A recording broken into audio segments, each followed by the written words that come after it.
السلام علیکم ورحمۃ اللہ وبرکاتہ۔ الحمد للہ الذی انزل علی عبدہ الکتاب ولم یجعل له عوجا قیما لینذر بأسا شدیدا من لدنہ ویبشر المؤمنین الذین یعملون الصالحات ان لهم اجرا حسنا۔ خواتین و حضرات، آئینہ تفسیر کا سلسلہ سورۃ الکہف تک پہنچا ہے۔ آج آپ کی خدمت میں سورۃ الکہف ہے۔ مشہور سورت ہے، اس کی بہت سی فضیلتیں ہیں۔ اکثر و بیشتر جمعہ کی صبح میں اس کی تلاوت کرنے کی فضیلت آئی ہے۔ خاص کر اس کی شروع اور آخر کی 10 آیتیں دجال کے فتنوں سے بچانے کے لیے مشہور حدیث ہے۔ یہ جو بھی مشہور صورتیں جس کی لوگ اکثر تلاوت کرتے ہیں، سورۃ الکہف، سورۃ الرحمن، سورہ یاسین، سورہ واقعہ، سورۃ الملک، ان صورتوں کو چاہیے کہ ہم معنی کے ساتھ پڑھیں۔ جس زبان میں آپ جانتے ہیں، جس زبان میں آپ سمجھ سکتے ہیں، کم سے کم 1-2 بار معنی کے ساتھ پڑھنا چاہیے اور سمجھ کر پڑھنا چاہیے۔ بہت سی باتیں اس سورہ میں جن میں سے اکثر آپ کے ذہن میں ہوگی قرآن کریم نے اس کو کب نازل کیا۔ یہ سورت اس دور کی ہے جب آپ صلی اللہ علیہ وسلم سے سوالات کیے جاتے تھے، چونکہ اس میں جو واقعہ ہے وہ یہود و نصارہ کی کتابوں میں تھا، تو ان لوگوں نے پیارے نبی صلی اللہ علیہ وسلم کو جانچنے کے لیے مکے کے کافروں کو سکھا کر بھیجتے تھے کہ اگر یہ کہتے ہیں کہ ان کے پاس وحی آتی ہے، دوسرے نبیوں کی طرح یہ بھی نبی ہیں، تو ذرا ان سے سوال کرو کہ غار والے کون لوگ تھے، کیا قصہ ہے ان کا، یوسف اور خضر کا واقعہ کیا ہے، پھر ذوالقرنین کون تھا۔ تیسرے سوال کے بارے میں مفسرین کی الگ الگ رائے ہے کہ ذوالقرنین کے بارے میں تھا یا روح کے بارے میں تھا۔ بہرکیف جو بھی ہو، اس سورے میں یہ 3 واقعات ہیں۔ 3 واقعات کے ساتھ ساتھ چند باتیں بھی بیان کی گئی ہیں۔ واقعہ چونکہ آپ جانتے اس لیے مختصر بیان کروں گا۔ سب سے پہلے کہف جو نام ہے اسی سے واقعہ ہے کہ پرانے زمانے میں ایک بادشاہ تھا جو اپنی عبادت کرواتا تھا، لیکن اس میں چند نوجوان نکلے اس گاؤں میں جن کو سمجھ آ گئی کہ یہ کیسے ہو سکتا ہے، یہ بادشاہ ہماری طرح پیدا ہوا، ہماری طرح ماں باپ ہے، ہماری طرح کھاتا پیتا ہے، سب کچھ ہے، یہ خدا کیسے ہو سکتا ہے۔ آخر میں ایک دن ایک نوجوان ایسا ہی سوچ میں بیٹھا تھا، دوسرا نوجوان وہاں گزرا، اس نے بھی وہی خیال ظاہر کیا، تیسرا بھی، لیکن سب ڈرتے تھے کہ آخر کیا کیا جائے، بادشاہ بڑا ظالم تھا۔ لہذا سب نے ایک غار کا پناہ لیا۔ کتنے تھے قرآن نے اس کے اوپر بحث نہیں کیا، اس لیے کہ قرآن کا مقصد تعداد، جگہ، واقعہ، تاریخ یہ نہیں ہوتا ہے، اس واقعے سے کیا لب لباب ہم کو ملتا ہے، کیا نصیحت ملتی ہے۔ اور ان لوگوں نے جو سوال کیا تھا اس واقعے کو صرف واقعہ نہیں بیان کیا، بلکہ اس وقت جو مکے میں حالات تھے پیارے نبی صلی اللہ علیہ وسلم کے ساتھ یا مسلمانوں کے ساتھ، اس واقعات پہ اس واقعے کو ایسا چسپاں کیا اللہ تعالیٰ نے کہ وہ لوگ بھی دنگ رہ گئے ہوں گے کہ واقعی یہ کلام اللہ کا ہی کلام ہے، کسی انسان کا نہیں ہو سکتا۔ تو جو غار کی طرف یہ پناہ لیے، 300 سال سے زیادہ وہ غار میں تھے، تو قرآن ان کا کہتا ہے انہم فتیۃ آمنوا، وہ چند نوجوان تھے جو ایمان لائے اللہ، اور اللہ تعالیٰ نے ان کے ایمان کو، ان کی ہدایت کو اور بڑھا دیا اور زیادہ کر دیا۔ وَرَبَطْنَا عَلَىٰ قُلُوبِهِمْ، اللہ نے ان کے دلوں میں مضبوطی پیدا کر دی کہ واقعی تم جو سوچے ہو کہ ایک ہی اللہ ہونا چاہیے اور دنیا کی کوئی چیز خدا نہیں ہو سکتی، یہ تمہارا سوچ صحیح ہے، تم اس کو اپنے دل میں جما لو، اسی پر قائم رہ جاؤ، اللہ تم کو کامیابی دے گا۔ تو ویسا ہی ہوا کہ یہ لوگ غار میں 309 سال تک تھے، اور اللہ تعالیٰ نے ایسا انتظام کیا کہ یہ اس میں کروٹ بھی لیتے تھے، ہلکی سی دھوپ بھی ان کے اوپر پڑتی تھی۔ ان کی حفاظت کے لیے غار کے دروازے پر ایک کتا کو بھی رکھ دیا گیا، اور وہ کتا ایسے دیکھتا تھا کہ کوئی بھی آدمی اس کے قریب جا نہیں سکتا تھا۔ 300 سال کے بعد جب یہ بیدار ہوئے تو سب سے پہلے ان کو سوچ ہوئی کہ ہم کتنے دن سے یہاں ہیں۔ تو عام طور پر انسان نیند کی حالت کو بہت مختصر وقت سمجھتا ہے، تو انہوں نے بھی کہا 1 دن یا آدھا دن، لیکن ان لوگوں نے کہا نہیں، صحیح بات اللہ بہتر جانتا ہے کہ ہم کتنے دن سے ہیں۔ پھر اس کے بعد جب آدمی صبح اٹھتا ہے تو اس کو بھوک لگتی ہے، تو ان کو بھی بھوک لگی تھی، لیکن اس میں بھی دیکھیے اللہ تعالیٰ جو نقطہ پیدا کیا وہ ہمارے اور آپ کے لیے آج بھی ہے کہ ان لوگوں نے کہا کہ جاؤ شہر سے کھانا لے کر آؤ، لیکن یاد رکھنا، کیونکہ یہ سمجھتے تھے کہ ابھی وہی بادشاہ ہوگا، وہی ظالم ہوگا، ہماری اطلاع ہو جائے گی تو وہ ظلم کرے گا، اس لیے کہا کہ دیکھو تم کسی کو بتانا نہیں، اور جو کھانا لے کر آنا وہ پاک اور حلال ہو۔ کہا فَلْيَنْظُرْ أَيُّهَا أَزْكَى طَعَامًا، پاک کھانا لے کر آنا، حلال کھانا لے کر آنا۔ سوچ کر دیکھیے حلال کی کتنی اہمیت ہے کہ یہ لوگ اتنے پریشان ہیں، ایسی خوف کی حالت ہے، سب کچھ ہے لیکن حلال روزی تلاش کر رہے ہیں۔ پھر اس کے بعد وہ آدمی گیا تو اس کے بعد وہی واقعہ ہوا کہ لوگوں کو ان کے پاس جو سکہ تھا وہ تو بہت پرانا تھا اور کئی بادشاہ بدل چکے تھے، اب جو بادشاہ تھا وہ فرما بردار تھا، تو لوگوں نے دیکھا تو پریشان ہوئے، اس کے بعد سارے لوگ وہاں گئے سب، اس کے بعد انہوں نے کہا کہ ہم یہاں مسجد بنائیں، یہ کریں، یہ دوسری چیز ہے، لیکن ہمارے لیے اس میں جو چیز بتلائی گئی یہی کہ جو ایمان پر قائم رہے گا اللہ اس کو ہرگز ضائع نہیں کرے گا، اللہ اس کی حفاظت کرے گا، اللہ اس کو بچا لے گا، شرط یہ ہے کہ تم اپنے ایمان کو مضبوطی کے ساتھ تھامے رہو۔ دوسرا واقعہ حضرت موسیٰ اور خضر علیہ السلام کا ہے۔ یہ واقعہ بھی چونکہ ہر آدمی سنتا ہے کہ دونوں کو حضرت موسیٰ علیہ السلام کو خواہش ہوئی مزید کچھ علم جاننے کی، تو اللہ تعالیٰ نے کہا کہ آپ جائیے، میرے بندوں میں سے ایک بندہ وہاں ہے نہر کے کنارے، آپ ان سے ملیے۔ وہاں گئے تو وہ خضر علیہ السلام تھے۔ خضر علیہ السلام پہلے ہی کہہ دیے کہ دیکھیں ہم کچھ کام کریں گے، آپ صبر نہیں کر پائیے گا۔ موسیٰ علیہ السلام وعدہ کیے کہ ہاں میں صبر کروں گا۔ جو ہی موسیٰ علیہ السلام اور خضر علیہ السلام چلے تو پہلا واقعہ تھا وہ کشتی کا، دوسرا واقعہ تھا ایک بچے کو قتل کرنے کا، تیسرا واقعہ تھا ایک گاؤں کے اندر ایک دیوار گری تھی اس دیوار کو اٹھانے کا۔ یہ تینوں کام جب شروع کیے، پہلا کشتی کا ایک تختہ انہوں نے توڑا، موسیٰ علیہ السلام فوراً کہے کہ یہ آپ نے کیا کر دیا، وہ تو ہم کو فری میں بٹھایا اور آپ اس کی کشتی کے تختے توڑ دیے۔ موسیٰ علیہ السلام کو خضر علیہ السلام نے کہا دیکھیے میں پہلے ہی کہا تھا آپ صبر نہیں کریں گے۔ پھر دوسرا کام جب آپ نے بچے کو قتل کیا تو اب تو موسیٰ علیہ السلام بالکل بھڑک گئے، کہا یہ کیا ہے آپ نے قتلت نفسا زکیۃ، عجیب کام آپ نے کر دیا، بڑا برا ہوا، یہ تو ایک بچے کو، لاڈلے کو، پیارے کو آپ نے ایسا کر دیا۔ موسیٰ علیہ السلام کو خضر علیہ السلام نے کہا دیکھیے میں پہلے ہی کہا تھا آپ صبر نہیں کریں گے۔ آخر انہوں نے کہا اچھا ٹھیک ہے، اس کے بعد اگر میں صبر نہیں کیا تو میں آپ سے الگ ہو جاؤں۔ تیسرا کام جو اس بستی کے اندر داخل ہوئے تو یہ لوگ بھوکے تھے، گاؤں والوں سے کھانا طلب کیا لیکن انہوں نے نہیں دیا۔ اب موسیٰ علیہ السلام کو تو پہلے ہی سے غصہ تھا کہ کھانا بھی نہیں دے رہے ہیں، لیکن خضر علیہ السلام جو ہی کہا کہ آئیے یہ ایک دیوار گری ہے اس کو اٹھا دیں گے، تو موسیٰ علیہ السلام فوراً کہے کہ کشتی والے ایسے لوگ ہیں، کھانا بھی نہیں دے رہے ہیں اور آپ ان کے گری ہوئی دیوار کو اٹھا رہے ہیں، یہ ہم سے نہیں ہو سکتا۔ لیکن چونکہ طے تھی دونوں میں کہ ہاں ساتھ دینا ہے تو دونوں نے دیوار اٹھایا۔ لیکن اس کے بعد خضر علیہ السلام نے کہا کہ ٹھیک ہے اب ہم اور آپ جدا ہو جائیں گے، لیکن میں آپ کو بتا دیتا ہوں کہ یہ سب میں نے کیوں کیا۔ کہا کہ میں نے کشتی کا تختہ اس لیے اکھاڑا کہ سامنے ایک ظالم بادشاہ تھا، نئی کشتیوں کو چھین لیتا تھا، یہ ملاح غریب تھا، میں نے عیبدار بنا دیا تھا کہ وہ بادشاہ نہیں لے گا۔ بچے کو اس لیے قتل کیا کہ اس کے ماں باپ نیک تھے اور اس بچے کی کفر اور ضلالت کی وجہ سے ان کا نام خراب ہونے والا تھا، ان کی نیکیوں پہ پانی پھرنے والا تھا، اس لیے میں نے وہ کیا۔ دیوار میں نے جو اٹھائی یہ 2 یتیم بچوں کی تھی اور ان دونوں کے ماں باپ بڑے نیک تھے۔ دیوار کے نیچے خزانہ ہے، یہ بچے ابھی چھوٹے ہیں، کہیں ایسا نہ ہو کہ خزانہ ظاہر ہو جائے لوگ اس کو اٹھا لیں، بہتر ہے دیوار کچھ دن اور رہے گی، بچے جوان ہوں گے تو وہ اپنا گھر بنائیں گے، ان کا خزانہ ان کو مل جائے گا۔ یہ سب کہنے کے بعد خضر علیہ السلام نے کہا کہ دیکھیے میں نے یہ سب اللہ کے حکم سے کیا ہے، میرا اس میں کچھ بھی نہیں۔ اس واقعے سے یہ بتانا ہے کہ دنیا میں بہت سے کام ہو رہے ہیں جس کے اوپر پردے ہیں، اللہ کی مشیت کچھ اور ہے، جب اس پر سے پردہ ہٹایا جائے گا تو حقیقت ظاہر ہو جائے گی۔ بظاہر دیکھنے میں کچھ اور ہے لیکن حقیقی نگاہ سے دیکھا گیا تو اس کا رزلٹ کچھ اور ہے۔ لہذا ہمیں اور آپ کو بھی چاہیے کہ اللہ کے فرمان پر، اللہ کے احکام پر ہم عمل کریں، اسی میں ہماری بھلائی ہے، اسی میں ہماری کامیابی ہے۔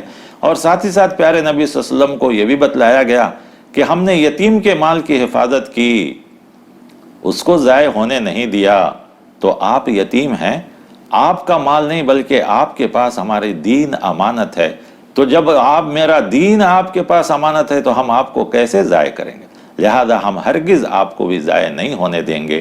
یہ بھی آپ صلی اللہ علیہ وسلم کو ایک نصیحت ہوگی۔ تیسرا واقعہ ذوالقرنین کا۔ ذوالقرنین ایک بڑا بادشاہ، اللہ نے بڑی لمبی چوڑی حکومت دی تھی، بڑی لمبی چوڑی حکومت، زمین کے کناروں سے لے کر سورج کے ڈوبنے تک، سورج سے نکلنے تک۔ اب اس میں اللہ تعالیٰ نے کہا ہے کہ انہوں نے دیکھا کہ سورج ڈوب رہا ہے۔ میں آپ کو ایک واقعہ سناؤں، ایک صاحب، میں نے جمعہ کے خطبے میں اس واقعے کو بیان کیا، تو ایک صاحب جو احادیث کو نہیں مانتے ہیں، فوراً جمعہ کے بعد انہوں نے مجھے فون کیا اور کہا کہ دنیا تو کہتی ہے کہ سورج گھومتا رہتا ہے، ڈوبتا نہیں ہے، اور آپ نے کہا کہ قرآن میں لکھا ہے کہ سورج ڈوبنے کی جگہ پہنچے۔ تو میں نے ان سے کہا کہ دنیا کے سارے اخبار آپ اٹھا کے دیکھیے، امریکہ ہو، یورپ ہو، ہندوستان ہو، رشیا ہو، چائنا ہو، سب کے اندر ٹائم لکھا رہتا ہے سن سیٹ سن رائز۔ اس کا کیا مطلب؟ کیا یہ بیوقوف لوگ ہیں جو ٹائم لکھتے ہیں سن سیٹ سن رائز؟ اب وہ پریشان ہو گئے کہ ہاں یہ تو لکھا رہتا ہے۔ میں کہا دیکھیے یہ انسانوں کے سمجھانے کے لیے ہوتا ہے کہ یعنی جس ملک میں سورج ہے اس ملک میں وہ سورج سیٹ ہو رہا ہے، دوسرے ملک کے لیے طلوع ہو رہا ہے، جس حصے میں سورج سیٹ ہو رہا ہے اس کے لیے وہ سیٹ ہی کہا جائے گا۔ یہ انسانوں کے سمجھانے کے لیے، ورنہ قرآن خود کہتا ہے کہ سورج، چاند، زمین سب یہ اطراف ایک دوسرے کے گھوم رہے ہیں۔ تو انہوں نے اس جواب سے بڑا متاثر ہوا، کہا بات صحیح ہے۔ تو بہت سی چیزیں انسان کی زبان میں کہی جاتی ہے اور سمجھایا جاتا ہے۔ باہر کا بیچ میں نے یہ بات لا لی آپ کو بتانے کے لیے کہ ہمیں دین کو کیسے پیش کرنا چاہیے اور کیسے سمجھنا چاہیے۔ قرآن کریم بھی بہت سی چیزیں انسان کی زبان میں کہتا ہے تاکہ انسان اس کو سمجھ سکے۔ تو بہرکیف جب وہ وہاں پہنچے تو انہوں نے دیکھا کہ ایک قوم ہے جس نے آپ سے درخواست کیا کہ یہاں پر ماجوج، یاجوج اور ماجوج قوم ہے جو آ کر ان کو بڑی تکلیف دے رہی ہے۔ ہم دیکھ رہے ہیں کہ آپ بڑے اچھے طاقتور ہیں، قوت والے ہیں، ذرا ان کے درمیان ہمیں درمیان ایک دیوار بنا دیجئے۔ انہوں نے لوہے کو منگایا، پگھلایا اور دیوار بنایا، اس کے اوپر تانبا پگھلا کر، یعنی بڑی مضبوط دیوار بنا دی۔ ایک انسان کو جتنا مضبوط دیوار بنانی تھی اتنی دیوار انہوں نے بنا دی۔ لیکن دیوار بنانے کے بعد جو بات اصل ہے انہوں نے کہا ہذا من رحمت ربی، اے لوگو یہ میرے رب کی رحمت سے ہے، تم یہ نہیں سمجھنا کہ میں بادشاہ ہوں، میں قوت اور طاقت رکھتا ہوں تو میں نے کیا، نہیں، یہ میرے رب کی رحمت سے ہے۔ فَإِذَا جَاءَ وَعْدُ رَبِّي، جب میرے رب کا وعدہ آئے گا یہ دیوار ٹوٹ جائے گی، ختم ہو جائے گی، ڈھہ جائے گی۔ اب یہ رب کے وعدے سے مراد یا تو قیامت، یا اللہ تعالیٰ جس دن چاہے گا اس یاجوج ماجوج کو نکالنا تو اس دن بھی اس دیوار کو گرا دے گا۔ میرے رب کے لیے کوئی مشکل نہیں، کیونکہ میرے رب کا وعدہ حق ہے۔ اللہ تعالیٰ نے بتایا کہ اے مکے کے سرداروں، تم تو ذوالقرنین کے بارے میں جانتے ہو کہ کتنا بڑا بادشاہ تھا، کتنی بڑی اس کی سلطنت تھی، لیکن وہ تو قدم قدم پہ رب کو یاد کر رہا ہے، رب کا شکر ادا کر رہا ہے۔ حالانکہ اتنا بڑا بادشاہ، تم ایک مکے کی سرداری میں اتنا غرور، اتنا گھمنڈ، اتنا تکبر کہ حق کا انکار کر رہے ہو، جبکہ ذوالقرنین قدم قدم پہ حق کا اقرار کر رہے تھے، لہذا ان کو دعوت بھی دی گئی۔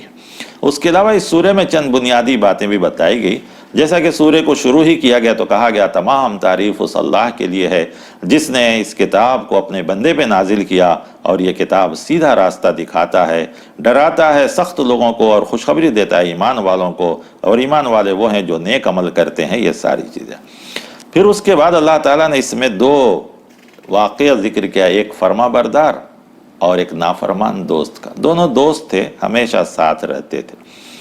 ایک آدمی تھا جس کے پاس کافی مال، دولت، باغات، سب کچھ تھا، اور اس کا دوست جو تھا وہ غریب تھا، لاچار تھا، پریشان تھا۔ تو اس غریب دوست نے اسے کہا کہ دیکھو تمہیں اللہ نے اتنی دولت دی ہے، یہ سب کچھ ہے، باغ ہے، یہ ہے، تم اللہ تعالیٰ کا شکر کیوں نہیں ادا کرتے، توحید پر قائم کیوں نہیں رہتے، آخرت کا یقین کیوں نہیں کرتے، اور جب تم اپنے باغ میں داخل ہو تو یہ کیوں نہیں کہتے ماشاء اللہ لا قوت الا باللہ۔ ہم اور آپ بھی اپنے گھروں پہ لگاتے ہیں یہ ماشاء اللہ لا قوت الا باللہ، لیکن صرف لگانے سے نہیں، اللہ کو یاد کرنا چاہیے۔ تو اس نے کہا کہ ایسا کہنا چاہیے، اس نے کہا نہیں، یہ سب تو میں نے محنت سے کمایا ہے، اس میں اللہ کیا، آخرت کا، یہ سب کیا، مجھے یہاں بھی ملا ہے وہاں بھی ملے گا، یہ ساری چیزیں، اور سامنے والے کو حقیر جانا۔ اللہ تعالیٰ نے اس واقعے کو بیان کر کے کہا کہ نہیں،